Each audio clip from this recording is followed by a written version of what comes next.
Well, firstly, let's clarify that reflecting on the past or preparing for the future can be helpful. But overthinking is a different beast altogether because it keeps you in your head and it doesn't lead to action.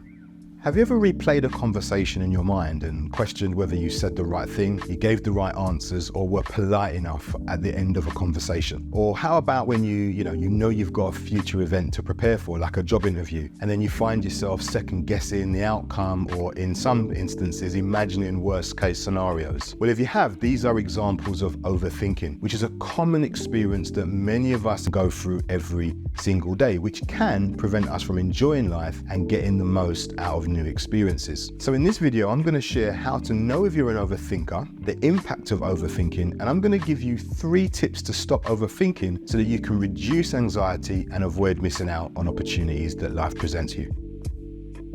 Hi, I'm Nick, and I'm a husband, dad, pops, coach, and counselor. And on this channel, I like to share tips, practical tools, and ideas that are designed to help you improve your well-being and succeed in life. And if you're someone who's serious about getting better at managing stress, then I'd invite you to get access to a free lesson from my Stress to Success course. It's a course designed for busy people just like you to help you achieve more with less stress. I'll put a link to it in the description. So why do I overthink so much? Now, this is a question I've heard from lots of my clients and one that I'm familiar with myself. So it really helps to start by understanding that overthinking is a habit that can find its root in several factors. Firstly, it could be a desire for control. You might be someone who struggles with uncertainty, and because of this, your brain goes into overdrive, playing out all different possible scenarios to try and help you influence the best outcome. Secondly, you might be a perfectionist. Perfectionism is an issue. You might be someone who pursues perfection and gets hung up on the smallest of mistakes as you attempt to meet high or even unrealistic expectations. And in some cases, the root cause of overthinking is low self-esteem. Because the thing is, if you doubt your abilities, you're going to be more likely to find evidence to support the belief that you're not good enough. These are some examples, there are others, but each of these factors can contribute to you being an overthinker and are worth taking some consideration. So what are the signs that you're an overthinker? Well, I can tell you it hasn't always been the case, but it's rare for me now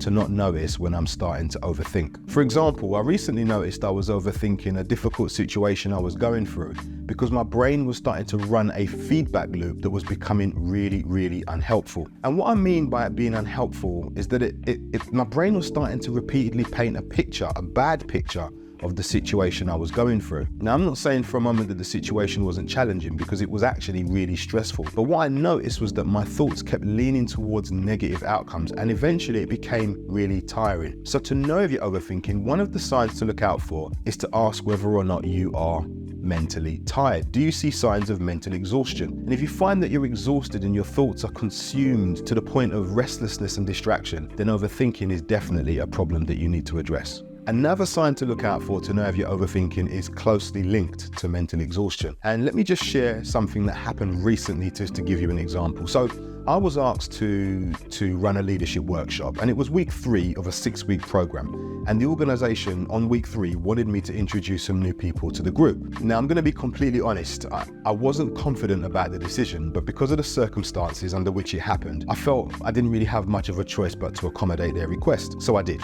Anyhow, it became clear quite early in the session that the additional participants were harming the group dynamic. They were undermining the positive progress of the previous sessions. Not only did they need more attention because they'd missed the content covered in the first 2 sessions, but more importantly, their behavior wasn't aligning with the group expectations. Simply put, they weren't a good fit. Anyway, due to the effect they had on the group, after the session, I informed the organization that I wasn't happy for them to attend again the following week, which I think was a reasonable request in light of the impact that they had on the group. However, after ending the conversation and leaving the site, I started wondering whether I'd been unreasonable, unfair, or whether I'd lacked in empathy towards those I said weren't really fit for the group at that time. Now, although I knew my decision was based on the fact that there hadn't been any communication about the additional participants, which is never a good thing, and I'd seen the impact that they had on the existing group, I still started to doubt myself. And this is another sign to look out for if you want to know if you're overthinking. Ask yourself the question, am I second guessing my decisions? Now, of course, there will be times when you do make wrong decisions. I've made lots myself, and I'm sure I'll continue to make more in the future. But being overwhelmed with doubt about whether you've made the right decision is a definite sign of overthinking and something to be aware of. So what is the impact of overthinking? Well, firstly, let's clarify that reflecting on the past or preparing for the future can be helpful. But overthinking is a different beast altogether because it keeps you in your head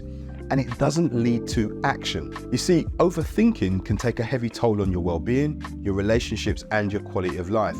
And it can lead to missed opportunities. Why? Because overthinking will make mountains out of molehills. Overthinking will drain you rather than energize you. Overthinking will add more questions rather than offer solutions. Overthinking will cloud your judgment. Overthinking can paint a really ugly picture of things to come. Overthinking will undermine your confidence. Overthinking will shake your self-esteem. Overthinking has the potential to really disrupt your peace. Overthinking can make you restless. Overthinking will make you less effective. And overthinking can spark stress, anxiety, and depression. So knowing the impact of overthinking, what steps can you take to beat it? Well, let's take a look. But before we look at the steps you can take to start beating overthinking, let me ask you a quick question. Are you tired of not achieving your goals because you feel stressed or burnt out? Well, if you are, then I'd invite you to get access to a free lesson from my Stress to Success course. It's a 6-session course designed to help busy people just like you get clear on what you want to achieve and take a systematic approach to achieving it with less stress. I'll leave a link in the description. Now back to the video. Okay, so now let's take a look at the 3 steps that you can take to beat overthinking. Now, the first tip I'm about to share with you always comes as a surprise to people when I recommend it. I've had situations where my clients have looked at me in disbelief like, serious, Nick? But I get it. I can understand why. Because by default, we don't like to engage in difficult things. We tend to deny, avoid, or ignore them. We all find it uncomfortable to face our problems. It's actually normal. And this is why when I invite my clients to look in their diary to give me an idea about when they can schedule some time to worry, they often look shocked. So yes, the first tip for beating overthinking is to open your diary and set aside some time to worry. You see, overthinking a problem for long periods isn't productive at all, but brief reflection can be helpful. Thinking clearly about how to do things differently or recognizing potential obstacles to your plan can actually help you get better outcomes. So if you're struggling with overthinking, the first thing to consider doing is to allocate some worry time into your schedule. It doesn't even have to be long, just 10 to 15 minutes tops. And in that time, what I want you to do is allow yourself to worry about whatever it is that you've been overthinking. Give yourself time to just worry. But here's the thing, when your 10 to 15 minutes is up, you need to stop and move on to something else. And a really helpful way to move on from overthinking is to get your thoughts out of your head. Now, I'm a big advocate of journal writing because I think it's an effective practice for self-awareness, gaining clarity, and for getting better understanding of whatever it is you're navigating in life. I've said more about how you can get started with journal writing in another video, which will pop up on the screen somewhere, but I'll also put a link to it in the description just in case. But essentially, journaling is a powerful way to express your mind, stop repetitive thoughts, and start considering things from different perspectives. Which leads us nicely to the next tip for beating overthinking. You see, dwelling on your problems is never helpful, neither is staying in your head, and this is why journaling can be so powerful for moving you forward. But what is helpful is to start looking for solutions. So that said,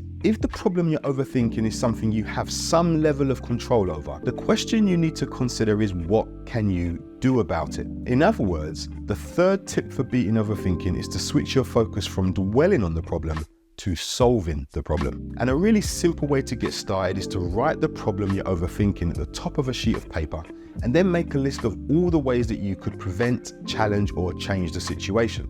Come up with a list of at least 5 possible solutions. Then, when you're done, choose one of them and get started on it straight away. Now, if the problem is something you have no control over, which can sometimes be the case and the cause of some frustration, what I want you to do instead is think about what you can do to cope with the situation. And this is because focusing on the things that you can control, like your attitude and effort, instead of dwelling on the things that you can't, will always serve to help minimize your stress. Truth is, overthinking can and does wreak havoc on your well-being, your relationships, and on your quality of life. Sadly, it can result in missed opportunities, anxiety, and even depression. But it's possible to beat it. I hope you found this video helpful. If you did, please give it a thumbs up and share it so it reaches more people like you. Thanks so much for watching, and as always, rooting for you.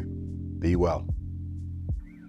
So let me know in the comments which of the 3 tips I've shared you're going to try, and before you go, watch this video where I share 4 types of stress that you need to be aware of and how you can manage them effectively.